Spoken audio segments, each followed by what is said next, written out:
Hi. How? So, yeah. We're out where there's more space. The room where we opened up the Ventress Special Edition box, we didn't have enough room to, or I didn't have enough room to move to show out the hilts with the blades in them and stuff. We decided that we're going to show off my collection. Well, primarily my collection. KJ has a couple of them, but in order to do it in somewhat of a logical order, I have opted to start with the first 4 that are not within the 9 movie arc. They are part of the cartoons, video games, etc. So we will start with that. I guess first on board, we are going to start with Cal Kestis.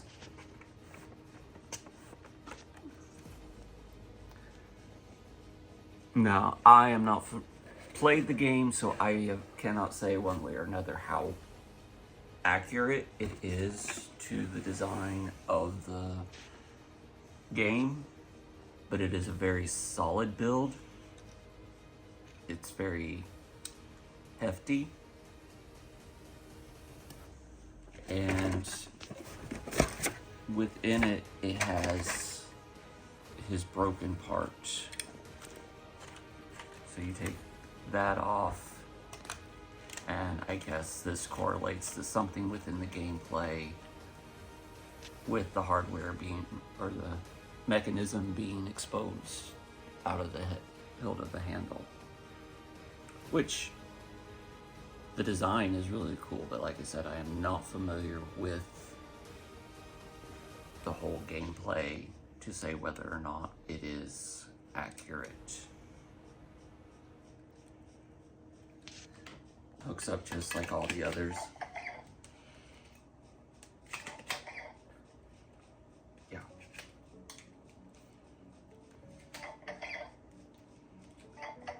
Why is it not?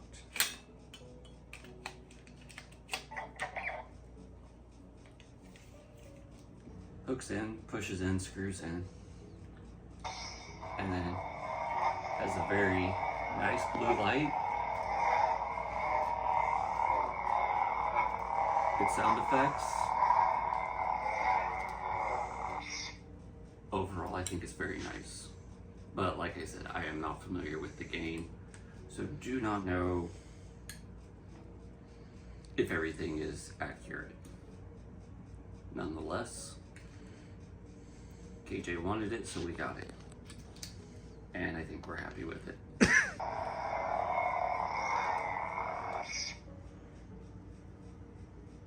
Alright, so second in the series of of the 3 trilogies, we're going with Ezra Bridger.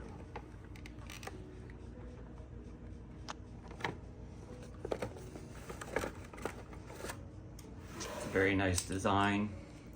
However, with his, he had the very small blade that came out. So, obviously the size that the blade that you enter into from Duck on Stars is not one that will fit. So they're giving you a nice display, but if you want to actually use it, that part comes off, and then underneath they give you the attachment to make it usable. So while it's not accurate to design, it's still, you can still tell that it's Ezra's. Very cool.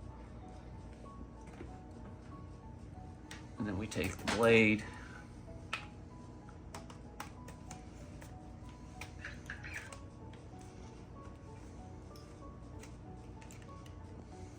stick it in.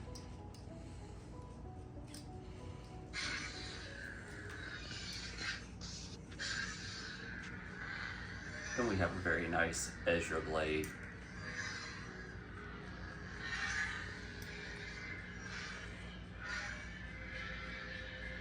Now the sound effects to me, compared to the Cal, is of a muted sound. not nearly as, but perhaps more sophisticated, and it's much lighter, and you do not feel the weight in your hand, so it moves with an easier flow.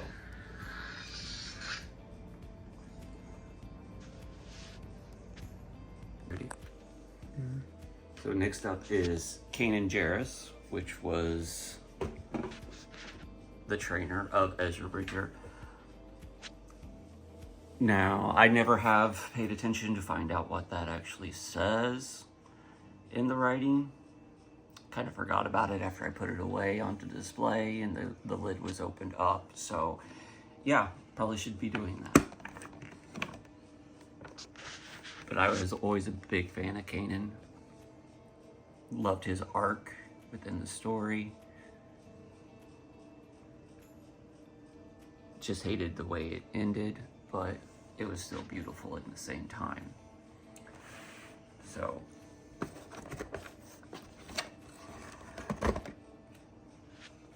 his hilt, while of a good length, is still very light, easy to move. Very nice detail.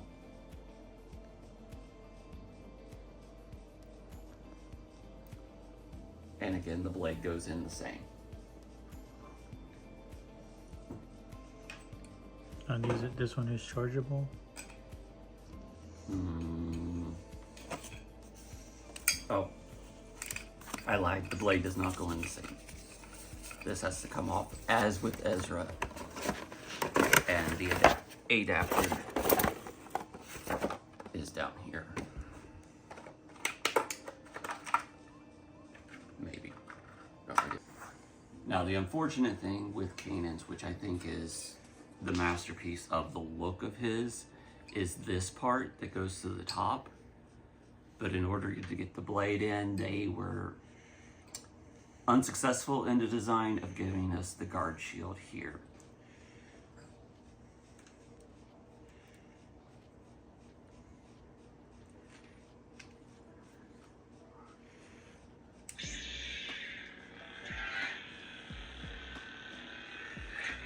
But again, good sound effects, maneuverability. However, it will not be one that I really take out and play with a cosplay or anything like that, because it does not have this beautiful aesthetic on it. Now, if I was just carrying it and not wanting to put the blade in and light it up, this would make a gorgeous part of a cosplay. So there are limits to the official legacy designs of Disney.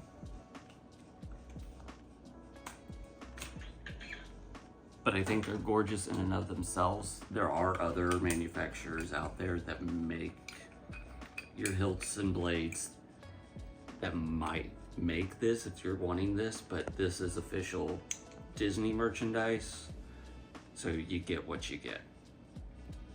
But overall, as I said, I think that is a gorgeous piece.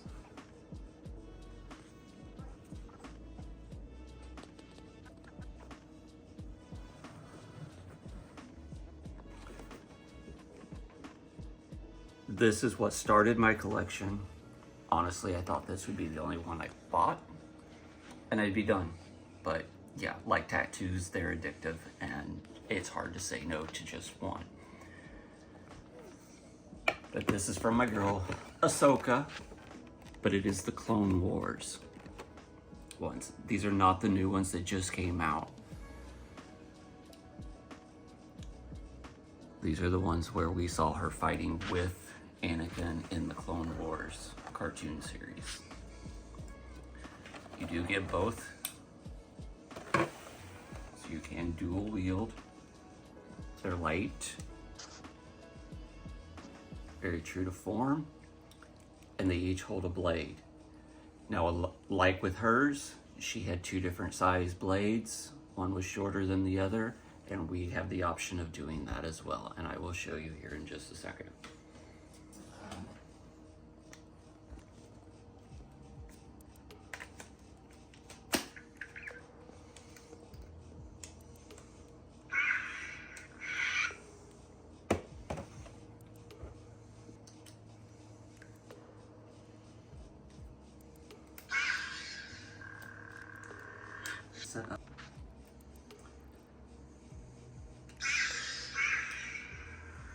So we have both of them.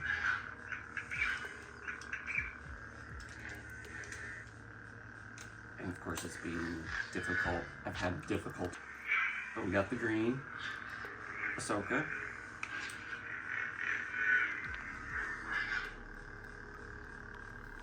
And then if I can remember,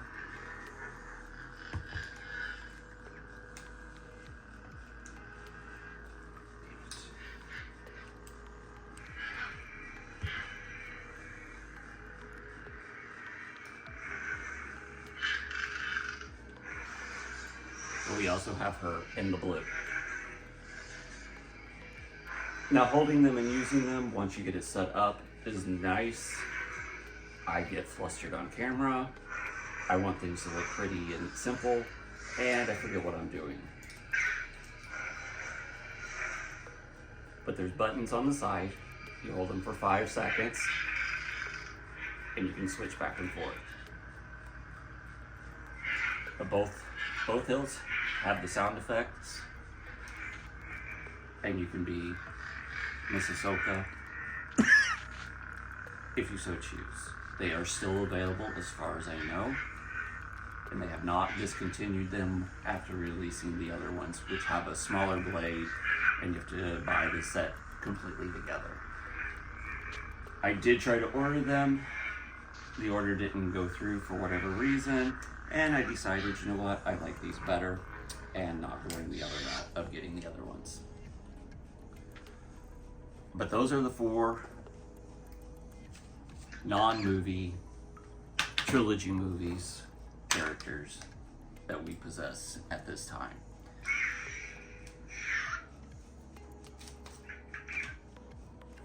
Now,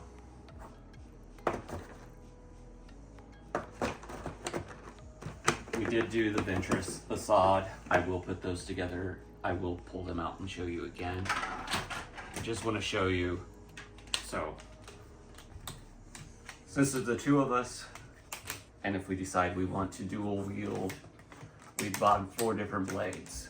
And as you see, they've got a long one, a medium one, and a short one. Each different price point, but you can use any of these sizes within any of the hilts that take the base. There are a few that do not take these, but I'm not for sure if they are routinely sold at Galaxy's Edge or if they are part of the other Disney merchandise that are not within the Legacy Saber Hilt collection. To get a better look at these that we did a video on earlier. So technically this makes character number 5 that we have of non-movie characters. And once again, it was 920 out of 4,500 limited edition. So we got the 2 hilts.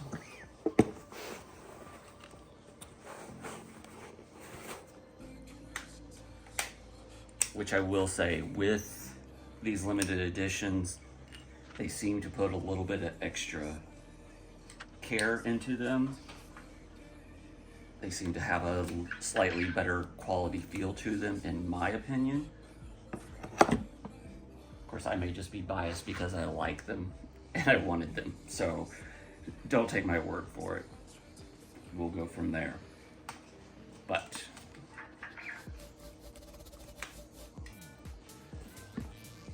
we have our 2 hilts. Bada bing, bada boom. And they are nice red. The nice stripes.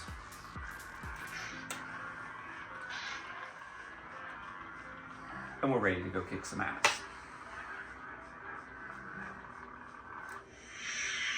Now, as you notice, we had the 3 primary colors that Star Wars are.